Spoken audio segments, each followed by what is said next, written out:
جماعة اللي هنا انتوا لسه فاكريني انا موجودة على فكرة. عايزة اقول لكم على حاجة بجد والله العظيم. احساس الامومة حلو وكل حاجة، وانت بتعملي كده وانت مبسوطة وفرحانة، بس عايزة انام.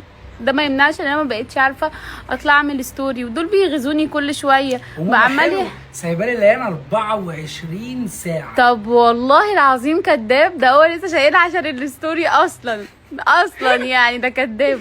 والله يا جماعه بجد الايام بقت بتنام 8 الصبح 7 الصبح، وغير ان هي بقت متمسكه بيا معرفش ازاي، يعني هي بتعرف منين اللي انا اللي شايلاها من اي حد تاني معرفش. انا ما عنديش خبره قوي في الكلام ده يعني، بس ماما عماله تقول لي هي بتحس بيك انتي، هي بتحس بالامان وهي معايا انا. تعالوا يا جماعة ونعمل أسقاية كده، وتعالوا اوريكم الحاجات اللي انتوا عمالين تسألوا عنها، تعالوا يعني نعمل ستوري. يا رب اعرف اكمل اليوم. تعرفوا اللي انا عمري ما عملت لكم ستوري من البلكونة بجد يعني. ماشي. البلكونة بتاعتنا صغننة، ف مش بقعد فيها كتير، بس بإذن الله يعني هشقلبها، هخليها حلوة قوي عشان احنا داخلين على الشتاء ونقعد فيها بقى، لان مع اني مش بحب الشتاء يعني، بس تمام.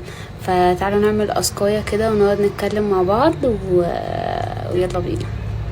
كمان مبسوطة جدا جدا بكل الناس اللي هتيجي، ومبسوطة بكل الناس اللي بعتت لي اللي هي تبقى معايا يوم الجمعة.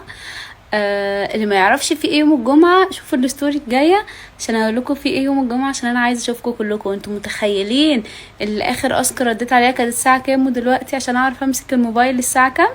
ما علينا، شوفوا الستوري الجاي.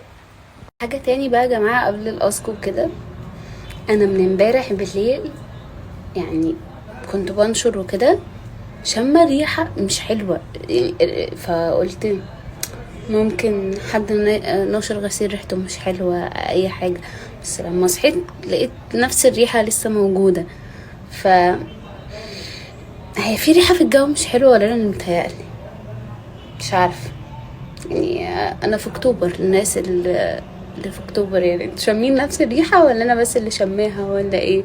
ولا العيب عندي في حاسة الشم؟ انا مش عارفة بجد. وحاسة الناس تضحك عليا اللي انا بقول حاجة زي كده، بس ده بجد والله يا جماعة شم ريحة مش حلوة، مش عارفة ليه، بس هي ريحة في الجو ذات نفسه.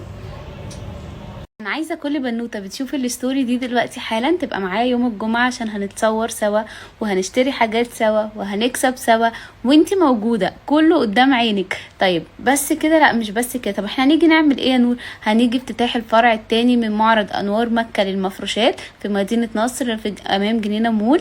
الساعه 4 هبقى موجوده انا ومحمود ولولي وكل الناس اللي بتحبوها. مش هحرق لكم، مش هقول لكم ايه الاسامي، انتوا هتخمنوا مين اللي هيبقى معايا. طيب هنيجي وهنمشي ايدينا فاضيه؟ لا مش هنمشي ايدينا فاضيه. البنات اللي لسه بتجهز المفروشات بتاعتها انا هختار معاكم، هرشح لكم ايه احسن الحاجات اللي ممكن تجيبيها، وهنختار الالوان سوا والاشكال سوا. هنعمل كل حاجة، ده غير اللي احنا زي ما قلت لكم هنتصور. طيب بس كده يا نور؟ لا، الاسعار بتبتدي من 50 جنيه، في خصومات كتيرة جدا جدا هتبقى موجودة في اليوم ده. في ناس هتكسب سلاسل ذهب، في ناس هتكسب منتجات من باس اند بادي. فعايزة اشوفكم كلكم يوم الجمعة، وهيبقى معايا محمود وقولولي زي ما